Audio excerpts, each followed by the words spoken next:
বসতবাড়ির চারপাশে বাঁশের বেড়া দিয়ে রাস্তা বন্ধ করে একটি পরিবারকে অবরুদ্ধ করে রাখা হয়েছে। ভুক্তভোগী কামরুজ্জামান তার প্রতিবেশী ও এলাকার মাতব্বরদের বিরুদ্ধে তাকে একঘরে করে রাখার অভিযোগ করেছেন। দীর্ঘদিন যাবৎ কামরুজ্জামানের সঙ্গে জমি জমা নিয়ে তার কয়েকজন প্রতিবেশীর বিরোধ চলছিল।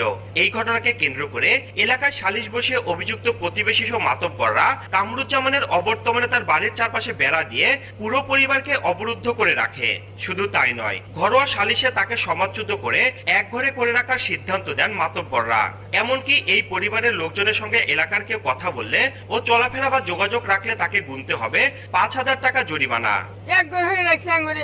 এই গ্রামের মানুষ এই বাড়ি নিয়ে এই যে হইরে বাইজা করে হইরে আঙুরে এক ঘরে রেখে কাহুলির সাথে কথা বলতে কাহুলিকে এসপে দেনে কাহুলিকে এবারে এসপে দেনে আঙ্গার সাথে কথা বলি 5,000 টাকা ধরে করে নিব। তারা 4-5 জন লোক মুষ্টিমেয় সিদ্ধান্ত নেয়।